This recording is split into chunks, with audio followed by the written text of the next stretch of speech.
Salut Pierre-Louis, Salut Robin, ça va bien? ça va et toi? Yes, carrément. Je te remercie de prendre ton temps là aujourd'hui en plein milieu de la journée pour qu'on échange ensemble ton retour un peu d'expérience. Donc franchement merci, c'est cool, ça fait plaisir. Quoi de neuf? Eh bien, écoute, pour l'instant, ça va bien. Des projets à venir et puis plein de différentes idées pour les prochaines semaines, les prochains mois, en tout cas pour l'année 2025. Ouais, Euh, j'ai cru voir enfin, dans nos échanges que ça y est, t'avais pas mal de propositions là. ouais, Ah, c'est ouais, cool. c'est beaucoup de formations encore aujourd'hui, mais ça avance tranquillement. Ok, ok, cool. Bon, l'idée c'est de, comme je t'avais dit, qu'on fasse un pour qu'on puisse, comment dire, apporter un maximum de clarté aux personnes qui vont voir toi ton témoignage, ton retour d'expérience. Donc l'idée c'est de te dire voilà, de te présenter un peu situation initiale il y a quelques mois, peut-être quelques années si tu Ouais. veux, puis voilà, qu'on déroule autour de ça. Ok. Alors je commence. Moi je vais bientôt avoir, enfin bientôt dans quelques mois j'aurai 26 ans. Ouais, J'ai terminé mes études en septembre 2024 et comme toute étape, je pense aussi un peu de la vie hein, de chacun. Voilà, terminer les études, premier projet, etc. On se pose beaucoup de questions ok, et c'est vrai que c'était aussi dans ce cadre-là que je t'avais contacté quand durant mes dernières semaines de stage ah oui, de fin d'études, ça allait pas trop. Euh, je t'avais contacté, c'est là que tu m'avais parlé de ce que tu étais en train de mettre en place en termes de formation sur la gestion des émotions, la respiration, etc. ouais. Donc ça m'avait parlé, tu m'avais transmis des premières pistes et ça m'avait permis d'y voir un petit peu plus clair déjà à ce moment-là. Qu'est-ce qui s'est Et passé donc pendant ton stage? Moi je t'ai coupé, mais pendant ton stage, qu'est-ce que tu vivais intérieurement? C'était quoi le décalage qu'il y avait? euh, le décalage c'était en fait comme je pense aussi beaucoup de personnes de ma génération où on leur a toujours dit bah voilà fais des études, à la fin des études tu auras un boulot bien payé, dans une super boîte, etc., etc. Et cetera. Ouais, Et j'ai eu la chance de rentrer dans une boîte en stage pour terminer mes études, qui est censée être un petit peu le top du top de ce que l'on pourrait, de ce que l'on aurait pu espérer avoir comme stage de fin d'études. mmh, Et en fait, j'ai remarqué un gros décalage entre ce que nous a toujours promis et la situation réelle de l'entreprise, en tout cas dans celle dans laquelle j'étais. Et ok. donc un peu perdu au niveau de est-ce que j'ai vraiment envie de faire ça toute ma vie, est-ce que j'ai vraiment envie de continuer là-dedans, est-ce que j'ai envie d'être dans le salariat directement, qu'est-ce que, enfin voilà, un peu ce truc de il y a une période en tant qu'étudiant qui se termine, il y a ma nouvelle identité en tant que jeune demandeur d'emploi qui allait arriver. Ouais. Et donc voilà, c'était la fin de quelque chose, le début d'autre chose, et forcément un peu d'anxiété, d'appréhension par rapport à ce changement. Ok. Donc en fait, tu t'es retrouvé finalement entre les promesses d'avant et la réalité. Tu t'es senti d'un coup complètement paumé sur ok, ben en fait, je fais quoi maintenant? Enfin, ça va être quoi ma vie? Ça va être ça ma vie ou qu'est-ce que j'en fais? Enfin, moi, Mm, c'est ça que j'avais un peu perçu. c'est ça. Ouais, c'est ça. C'était qu'est-ce que j'ai envie d'avoir comme nouvelle identité en quelque sorte. Ok. Parce que je n'allais plus être le moi étudiant, mais le moi dans la vie active, quoi. Ok. Ouais. Et savoir quoi faire de cette nouvelle vie active, quoi. Qu'est-ce que maintenant que je suis plus étudiant, qu'est-ce que j'ai envie d'être. Ok. Et vis-à-vis des décalages par rapport au métier que j'étais en train d'expérimenter en stage, etc. Mm, mm, mm. rapport à ce que je m'étais imaginé. C'est voilà, beaucoup de remises en question, beaucoup de questionnements. Ok. Et donc, qu'est-ce qui fait que ça t'a parlé ce que je t'ai proposé, moi?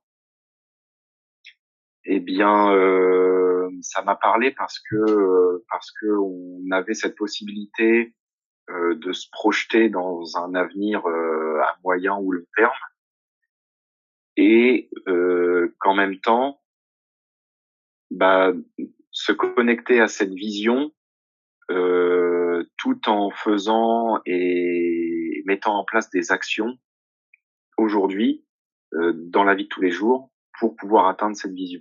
Ok, c'était Et concret. voilà, c'était déjà un petit peu plus concret.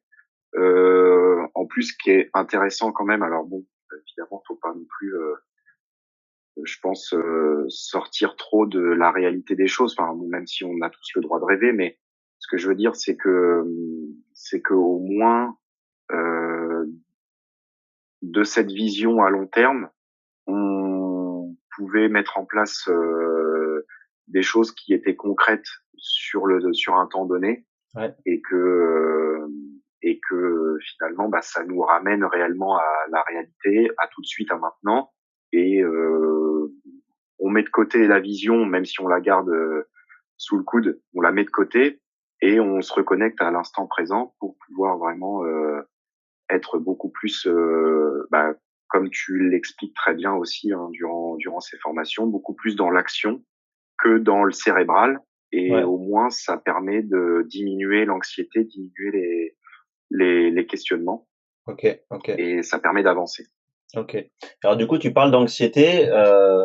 Ça me fait penser du coup à la formation sur les habiletés émotionnelles aussi. Bah, tu as eu accès en même temps.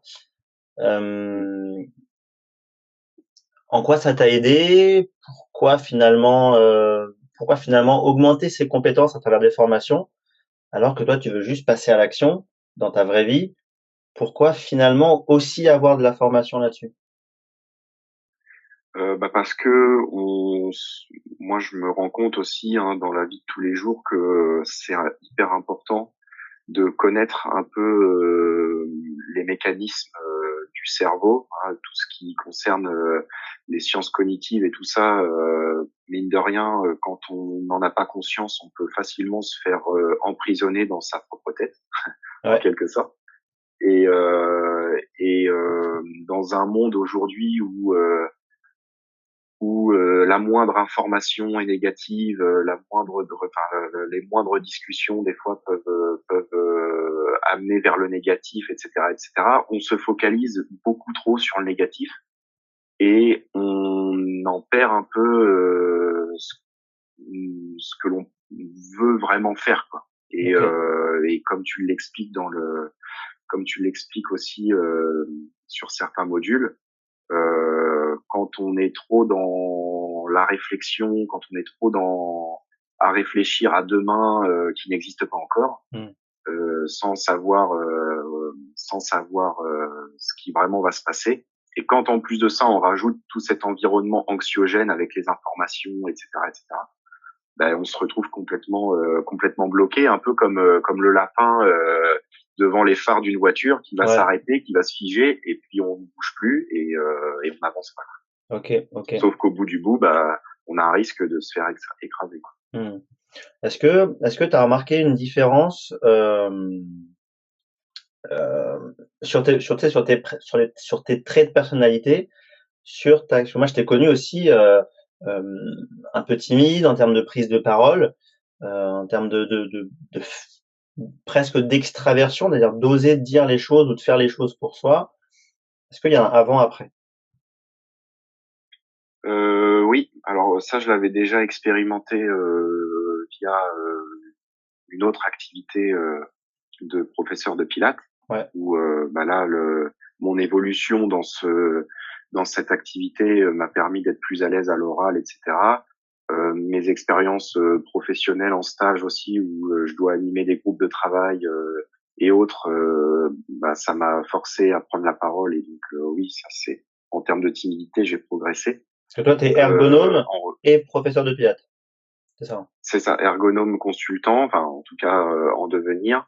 Et et professeur de pilates depuis bientôt 3 ans, Ok. qui à la base était un travail étudiant et qui est devenu un peu un travail, je dirais, j'ai pas envie de dire alimentaire parce que ça serait vraiment réduire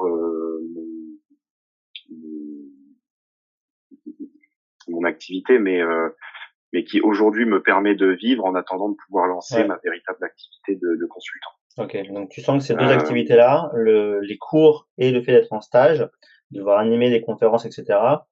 Tu sens que ça t'a aidé à débloquer la timidité et la prise de parole. Et par rapport ouais. aux deux formations, aux deux ressources en ligne et puis au coaching, en quoi ça t'a éclairé et ça t'a aidé à améliorer encore plus? Eh bien, là par contre, pour le coup, là où ça m'a aidé, c'est que je me suis remis entre guillemets un petit peu au centre de mes réflexions. Ouais. C'est-à-dire que il y a quand même depuis longtemps, je pense, cet aspect chez moi où j'agissais surtout en fonction des autres, Ok. je dirais. Pas forcément toujours pour plaire, mais pour être utile, pour voilà, un peu ce syndrome du super-héros où on a envie d'aider tout le monde, on a envie d'être utile pour la société, utile pour tout le monde. Ouais. Alors, je pense que ça je l'ai pas trop écarté, mais disons que grâce à ces formations-là, je me suis remis au centre de mes réflexions et de mes objectifs. Et ça m'a amené aussi à repenser le pourquoi du comment je voulais aider les autres, Ok. ou en tout cas essayer d'être utile à la société. Ok. Du coup, entre le avant et le maintenant, je vais pas dire le après, mais donc là, le maintenant, le ici et maintenant, t'as traversé plein de changements, plein de situations, plein de contextes. Est-ce que tu dirais que tu es la même personne? Est-ce que tu as les mêmes traits de personnalité? Ou, comment dire? Ou est-ce que c'est une vraie évolution? Tu as les mêmes traits de personnalité, mais maintenant, tu sais comment ne pas tomber dans le piège et répéter des schémas qui ne te vont plus. Un peu des deux, en fait. Je pense que j'y vois déjà un peu plus clair, Ouais, ce qui me permet d'être moins anxieux dans la vie de tous les jours par rapport à mon avenir professionnel. Et ce qui est important quand on décide, comme moi, sans expérience, de se lancer en micro-entreprise, même si je suis encore aujourd'hui, tu vois là, on en parlait l'autre fois par rapport aux voies différentes que l'on peut prendre ouais. entre le CDI, la micro-entreprise. Aujourd'hui, je vois passer des offres d'emploi auxquelles j'ai envie de, de postuler parce que avec les formations, mine de rien, je me sens aussi beaucoup plus prêt à affronter le monde de l'entreprise. Je sais pas Ok. si je suis clair, mais moi, ce qui me rebutait en fait du monde de l'entreprise, c'était ce truc-là de, moi, enfin, comme je t'expliquais, j'ai vu mes deux parents avoir des burn-out à cause du boulot, etc., etc. Donc, je voulais vraiment pas cet esprit d'entreprise où on est considéré comme un numéro et puis on nous traite pas forcément très très bien, etc. Ce qui peut pousser certaines personnes au burn-out, aux arrêts maladie, à mal vivre son quotidien au travail. Mmh. Mais j'ai l'impression quand même que avec tout ce que tu as pu transmettre dans tes formations, être beaucoup plus prêt à affronter ce quotidien-là, à oser plus dire les choses. S'il y a quelque chose qui va pas, j'hésiterai plus à le dire. S'il y a une situation qui m'embête, bah je vais pas rester dans cette situation pendant des jours et des jours à préserver cette anxiété de dire les choses. Ouais. Parce que comme on l'apprend très bien dans ces formations-là avec les outils, etc. que tu transmets, c'est savoir comment fonctionne le cerveau dans ces moments-là et comprendre qu'il vaut mieux passer à l'action que de laisser Ouais. mariner le truc. Ok. Et Aujourd'hui, ouais, aujourd'hui vas-y. en plus, ouais, Non, j'allais dire en plus aujourd'hui, voilà, je sais que j'ai pas honte de le dire, hein, comme je le disais, on est aussi un peu plus connecté avec soi-même et ses envies. Moi, j'ai pas honte de le dire aujourd'hui que j'ai vraiment envie de gagner ma vie et j'ai envie de et je suis quelqu'un qui a pas forcément envie non plus de se prendre la tête pendant des mois et des mois et courir après l'argent. Donc, entre un travail de micro-entrepreneur où aujourd'hui on voit aussi hein, tous les avec l'État qui change la loi de finances, etc., Ouais. etc. Est-ce que ça serait pas plus simple à un moment donné de se laisser un peu tranquille et de prendre quelque chose comme un boulot en CDI pour déjà avoir moins de contraintes, moins de charges, etc. au niveau mental et tout et de bien gagner sa vie correctement et d'avancer comme ça. Voilà, je suis encore dans cette Ouais. réflexion-là. Ouais, je vais t'aider à la clarifier. Ben, ouais, ça m'intéresserait de clarifier aussi ça. Mais c'est vrai que je suis encore dans cette réflexion-là. Mais par contre, pour revenir à ta question initiale, c'est sûr que quand je sens qu'il y a un moment donné où je retombe un peu dans cette anxiété à me poser trop de questions et, et, et finalement à entretenir cette anxiété, aujourd'hui je sais comment agir pour la limiter et la réduire et l'éliminer Ouais. pour pouvoir Ok. avancer. Ok. Bah, du coup, ça tombe très bien que tu me dises ça. Euh, entre, tu sais, mon coaching, mon accompagnement, les discussions qu'on a ensemble, les formations que tu as faites, c'est quoi la différence avec du dev perso plus classique, tu sais, les livres, la pensée positive, Miracle Morning ou d'autres trucs de dev perso que toi, tu as pu voir de ton côté et que j'ignore? Bah, ce qui est la différence, c'est que tu es quand même beaucoup plus ancré dans la réalité de la vie, contrairement à tous ces conseils de dev perso et tout ça qu'on peut voir dans la vie de tous les jours, où on essaye d'être à fond dans le bien-être, dans zéro frustration, Mmh. dans toi, t'es ancré dans la réalité parce que on comprend très bien que de toute façon, dans la vie de tous les jours, on sera soumis à des contrariétés, on sera Mmh. soumis à du stress, on sera soumis, mais Ouais. c'est normal parce que c'est la vie. Par contre, contrairement aux autres outils de dev perso que j'ai pu voir, comme toi, tu es ancré dans la réalité et que tu sais tout ça, tu nous donnes les outils pour mieux affronter et pour être mieux armé face à ces frustrations, mais tu ne promets pas, comme beaucoup peuvent le faire, d'éliminer la frustration et Mmh. Mmh mh. de forcément trouver le bonheur à tout prix, parce que c'est utopique de toute façon Ouais, ouais, ouais. de pas subir de stress, de pas subir de frustration dans la vie de tous les jours. Enfin, sinon, si on subissait pas de stress, on serait pas vivant. Donc, Ouais, je me fais pas des copains, hein. Tu sais, c'est vrai que c'est un discours un peu parfois colérique et c'est aussi pour ça que j'ai arrêté le yoga. Bon, d'un parce que il y avait des horaires qui me convenaient pas, mais ce discours de yoga full bien-être avec des œillères et et tout le mindset aussi dev perso bien-être, pour moi, c'est pas un objectif le bien-être, c'est une conséquence à justement être capable d'accepter les frustrations. Donc ouais, non mais je suis ah ouais. content que tu aies capté ça toi aussi, quoi. Ah non, mais c'est assez flagrant et c'est ça qui est intéressant, c'est qu'au moins on n'est pas, on nous promet pas monts et merveilles. Enfin, tu nous promets pas monts et merveilles, mais tu nous donnes les outils pour être mieux armés dans la vie de tous les jours face au quotidien, aux aléas de la vie. Et c'est normal, Mmh. la vie est aléatoire. Si tout était prévu, de toute façon, ça serait pas marrant non plus. Ouais, Enfin, ce serait chiant. donc, Et je te le dis avec 4 enfants à la voilà. maison, hein. Je sais pas où je Bah vais, ouais, mais ouais, je j'y vais, sais hein. bien. OK, qu'est-ce que tu dirais à une personne qui hésite là, à, bah, à suivre ce que tu as fait en fait? À prendre Euh, l'accompagnement et les formations? Bah, qu'il faut pas hésiter et qu'on en sort forcément avec quelque chose, on en sort forcément grandi avec des outils, avec des réflexions sur notre situation et je pense que si on applique réellement les conseils et petits travaux pratiques, je dirais, que l'on peut avoir tout au long du suivi et de la formation, on en sort forcément quelque chose. Ok. C'est quoi qu'il arrive, ça fait avancer. Quoi qu'il arrive, il y a un changement qui s'opère. Ok. Ok.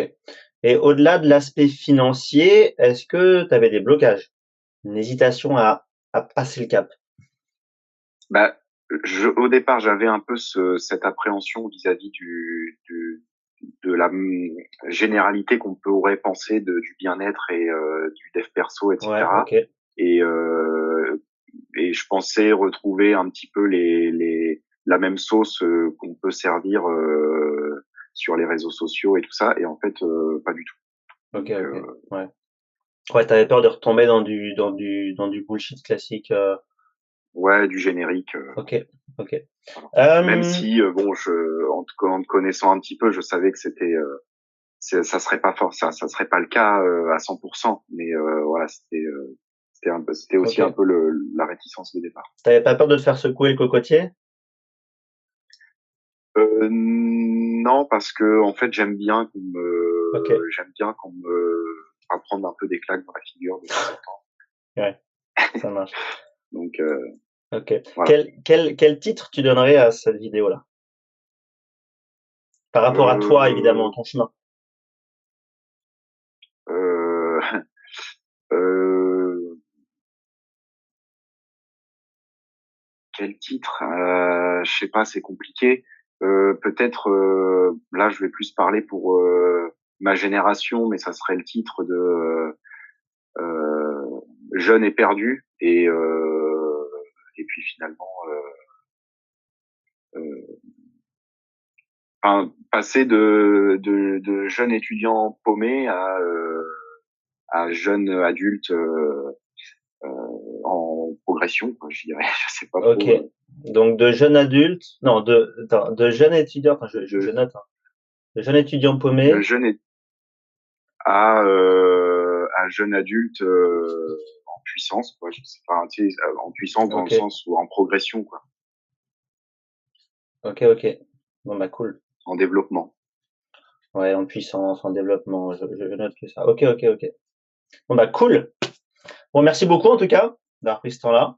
Bah, Puis je t'en prie, voilà, comme avec d'hab, plaisir. on se tient au courant, on continue de bosser ensemble et on a identifié un nouveau sujet du coup. Ouais, ouais, Cool. Bon, merci Pierre-Louis. Ciao, ciao. je t'en prie. Ciao.